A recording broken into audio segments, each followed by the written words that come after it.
한국에 있던 자녀들이 미국으로 와서 저희랑 합류하기로 결정했을 때 정말 기쁘면서도 걱정이 되더라고요. 손자들까지 함께 오게 되니까 지금 살고 있는 집으로는 도저히 감당할 수 없을 것 같더라고요.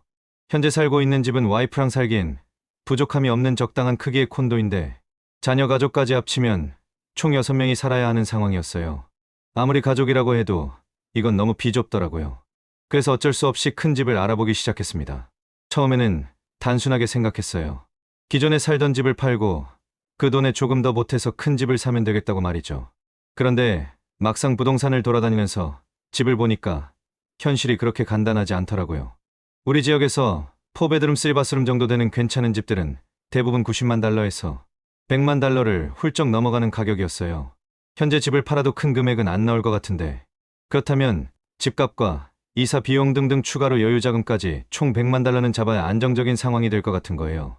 그래서 은행도 가보고 개인 모직이론 하시는 분들 상담도 받으러 갔는데 담당자가 하는 말이 충격적이었어요. 지금 제가 원하는 집 가격이 일반 모기지론으로는 대출이 불가능하다는 거였어요. 왜냐하면 2025년 기준으로 일반 모기지론 한도가 80만 6,500달러라서 그 이상 되는 집을 사려면 다른 방법을 써야 한다는 거죠. 미국에 온 지 20년이 넘었는데도 이런 걸 처음 알게 됐어요. 그때까지만 해도 모기지론이면 다 같은 줄 알았거든요. 담당자분이 설명해 주길 제가 원하는 가격대의 집을 사려면 전보론이라는 걸 써야 한다고 하더라고요. 전보론에 대해서 자세히 알아보니까 정말 복잡했어요. 일반 모기지론과는 완전히 다른 세계더라고요. 우선 신용 점수부터가 달랐어요. 일반 모기지론은 620점 이상이면 되는데 전보론은 최소 700점 이상은 되어야 한다고 하더라고요. 다행히 제가 신용 점수 관리는 잘해놔서 그 점수 부분은 문제 없었어요. 하지만 진짜 문제는 다른 곳에 있었습니다. 다운 페이먼트부터가 완전히 달랐어요. 일반 모기지로는 3%만 내면 되는 경우도 있는데 전보로는 최소 10%, 보통은 20%를 내야 한다고 하더라고요. 100만 달러 집을 사려면 20만 달러를 현금으로 준비해야 한다는 얘기였죠. 그리고 총부채 비율이라는 것도 까다로웠어요. DTI라고 부르는 건데 일반 모기지로는 45%에서 50%까지도 허용하지만 전보로는 43% 이하로 맞춰야 한다고 하더라고요. 제 월소득이 그렇게 적은 편은 아닌데 모든 빚을 합쳐서 월 상환액이 4,300달러를 넘으면 안 된다는 얘기였어요. 더 놀라운 건 현금 보유 조건이었어요. 일반 모기지로는 현금 보유 증명을 거의 안 하는데 전보로는 6개월에서 18개월치 월 상환액에 해당하는 현금을 따로 가지고 있어야 한다고 하더라고요. 만약 월 상환액이 4,000달러라면 최소 2만 4,000달러에서 7만 2,000달러까지는 별도로 보유하고 있어야 한다는 거였어요. 이 모든 조건들을 들어보니까 정말 막막했어요. 하지만 자녀들이 오는 상황에서 포기할 수도 없는 노릇이었죠. 그래서 하나씩 준비하기 시작했어요. 우선 재정 상황부터 정리했어요. 다행히 은퇴 후에도 꾸준히 들어오는 수입이 있었고 401과 IRA에도 제법 돈이 모여 있었거든요. 현재 집을 팔면 나오는 돈과 저축을 합치면 다운 페이먼트는 충분히 준비할 수 있겠더라고요. 문제는 소득 증명이었어요. 은퇴 후라서 W2 같은 게 없잖아요. 대신 연금, 사회보장연금, 그리고 투자 수익 등을 모두 합쳐서 소득을 증명해야 했어요. 은행에서는 2년치 세금 보고서와 연금 수령 증명서, 투자 계좌 명세서 등 정말 많은 서류를 요구하더라고요. 그리고 전보론의 특징 중에 하나가 정부 보증이 전혀 없다는 거예요. 일반 모기지로는 Fannie Mae나 Freddie Mac 같은 정부기관이 보증을 서주는데 전보로는 순전히 민간 금융기관의 판단으로만 진행되는 거더라고요. 그래서 은행 입장에서는 더 신중하게 심사할 수밖에 없는 거죠. 준비 과정에서 가장 힘들었던 건 서류 작업이었어요. 일반 모기지론보다 훨씬 많은 서류가 필요했거든요. 소득 증명부터 시작해서 자산 증명, 부채 내역, 심지어는 자산의 출처까지 상세하게 설명해야 했어요. 특히 다운 페이먼트로 쓸 돈이 어디서 나온 건지, 얼마나 오랫동안 가지고 있던 돈인지까지 추적해야 했어요. 그런데 이 과정에서 알게 된 건데 전보로는 지역마다 한도가 다르더라고요. 제가 살고 있는 캘리포니아는 고가 지역이라서 120만 9,750달러까지 가능했지만 텍사스나 플로리다 같은 곳은 여전히 80만 6,500달러가 한도였어요. 만약 다른 주로 이사를 생각하고 계신다면 이 부분을 꼭 확인해 보세요. 또 하나 중요한 정보는 전보론 승인율이 일반 모기지론보다 15%에서 20% 정도 낮다는 거예요. 왜냐하면 조건이 까다롭거든요. 은행에서 들은 얘기로는 거절되는 이유 중 가장 많은 게 DTI 비율 초과, 그 다음이 현금, 보유액 부족.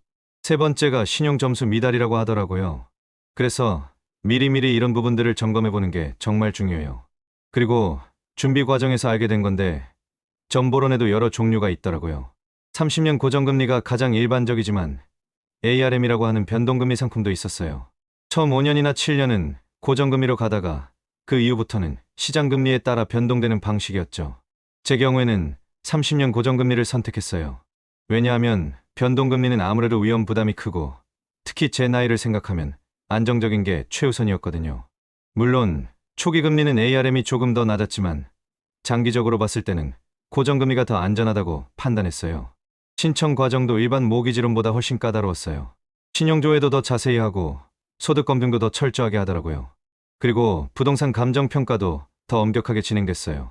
일반 모기지론은 보통 한 번만 하는데 점보로는 경우에 따라 2번까지 하기도 한다고 하더라고요. 특히 인상 깊었던 건 은행에서 제 생활 패턴까지 확인하더라는 거예요. 통장 내역을 3개월치 이상 보면서 정기적인 지출 패턴이나 큰 금액의 입출금, 내역 같은 걸 꼼꼼히 체크하더라고요. 혹시 돈 세탁이나 불법적인 자금 조달은 아닌지 확인하는 거였어요. 그리고 점보론 신청할 때 타이밍도 중요하다는 걸 알게 됐어요. 보통 가을이나 겨울철에 금리가 조금 더 유리한 경우가 많다고 하더라고요. 부동산 시장이 상대적으로 조용한 시기라서 은행들도 좀 더 경쟁적인 조건을 제시한다고 해요. 저는 운 좋게 11월에 신청했는데 실제로 여름보다는 금리가 낮았어요. 승인까지는 일반 모기지론보다 훨씬 오래 걸렸어요. 보통 30일에서 45일 정도 걸린다고 하는데 제 경우에는 거의 2개월이 걸렸어요. 중간에 추가 서류를 요구하기도 했고 감정평가에서 문제가 생겨서 재평가를 받기도 했거든요. 그런데 결과적으로는 승인이 났어요. 금리는 일반 모기지론보다 0.25% 정도 높았지만 그래도 예상했던 것보다는 괜찮은 조건이었어요. 100만 달러를 30년 동안 갚는 조건으로 계약을 체결했죠. 한편으로는 자녀들의 이민 준비도 동시에 진행되고 있었어요. 한국에서 정리해야 할 일들이 생각보다 많더라고요. 직장 정리, 아이들 학교 전학 절차, 그리고 가져올 짐 정리까지. 특히 손자들이 초등학교 다니는 나이라서 학기 중간에 오면 적응이 어려울 것 같아 여름 방학 때 맞춰서 오기로 했어요. 그 덕분에 집 구매 후 이사 준비할 시간이 좀 있었어요. 손자들을 위해서 방 하나는 완전히 새로 꾸몄죠. 벽지도 바꾸고 새 가구도 사고, 그리고 이 동네 초등학교 정보도 미리 알아봤어요. 다행히 학군이 괜찮은 곳이더라고요. 한국 아이들이 적응하기 좋다고 소문난 학교도 근처에 있고요. 기존 집 파는 과정도 만만치 않았어요. 20년 넘게 살던 집이라 여기저기 손볼 곳이 많았거든요. 바이어들이 인스펙션하고 나서 요구하는 수리사항들이 꽤 많았어요. 지붕 일부 교체, 에어컨 시스템 점검, 페인트 칠하기 등등. 결국 예상했던 것보다 5,000달러 정도 더 들어갔지만 그래도 빨리 팔렸으니까 다행이었어요. 지금 돌이켜보면 점보론을 받는 과정이 정말 험난했지만 결과적으로는 만족스러워요. 자녀들이 와서 함께 살고 있는데 집이 충분히 넓어서 모두가 편안하게 지내고 있거든요. 손자들도 각자 방을 가질 수 있게 됐고 거실도 넓어서 온 가족이 모여서 시간을 보내기에 좋아요.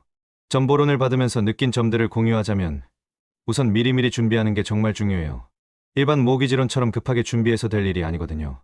특히 재정 상황 정리나 서류 준비 같은 건 최소 6개월 전부터는 시작하는 게 좋을 것 같아요. 그리고 여러 은행을 비교해 보는 것도 중요해요. 점보론은 은행마다 조건이 꽤 다르거든요. 어떤 은행은 신용 점수를 더 중시하고 어떤 은행은 현금 보유액을 더 중시하기도 해요.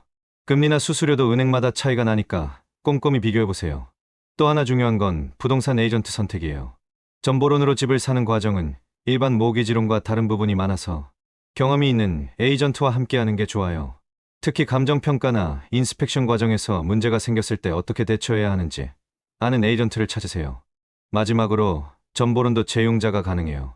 제가 받을 때보다 지금 금리가 낮아졌다면 재용자를 고려해 볼 만해요.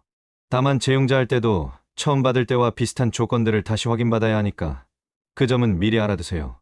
혹시 저처럼 가족 상황 변화로 큰 집이 필요한 분들이 계시다면 일반 모기지론 한도를 넘어서는 집이라고 해서 포기하지 마세요. 점보론이라는 선택지가 있으니까요. 물론 준비할 게 많고 과정이 복잡하지만 불가능한 건 아니에요. 특히 시니어 세대라고 해서 대출이 어려운 건 절대 아니에요.